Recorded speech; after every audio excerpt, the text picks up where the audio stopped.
Welcome to this demonstration of our specialization project. We will start the demonstration by pressing the Start Painting button here. And as you can see, we are now in the 3D space with our 3D model. We will move over to this wing to demonstrate the painting algorithm. We activate the tool by pressing this button, and we can now paint wherever we look. This paintbrush is a lot bigger than the actual sensor is in real life, and this is done to better demonstrate our application. You can also use the freehand tool to paint, like so.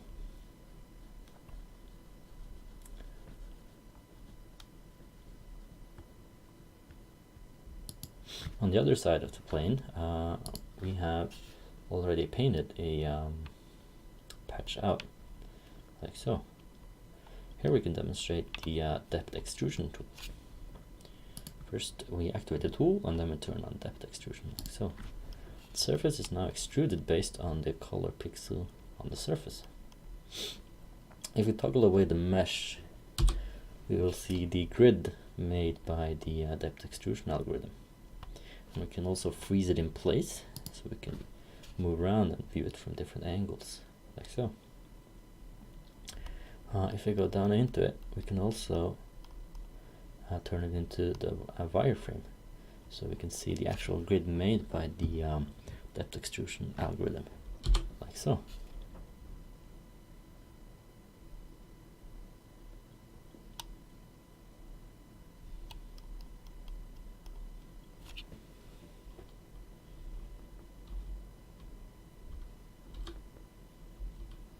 And here you see the grid on top of the surface.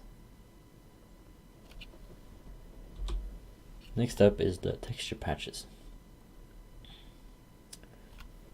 Turn off the depth extrusion first and turn off the tool. We can turn on the depth extrusion. Each texture patch is now colored depending on how highly resoluted it is. So the darker squares are loaded in at high resolutions, while the lighter squares have lower resolution. Right now there's not that many texture patches painted on, so they're all loaded in at a pretty high resolution. If I activate the tool and start painting a bit around, we'll see that some of the patches turn light, and they are then loaded in at a lower resolution. Texture patches loaded in are chosen depending on their distance to the camera and the looking angle. So if we paint all over, like so, we'll now see that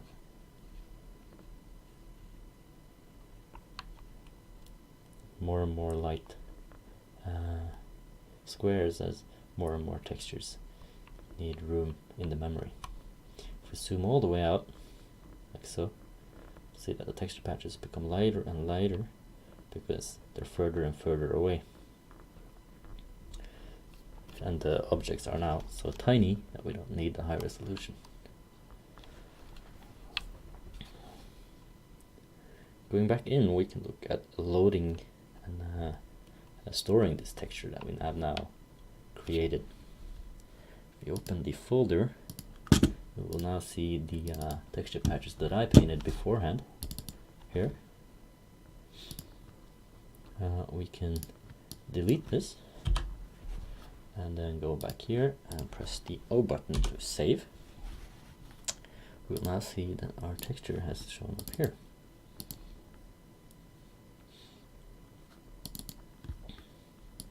These are mostly the lines here and the pre-painted texture here. If I exit the application and close it and run it back up,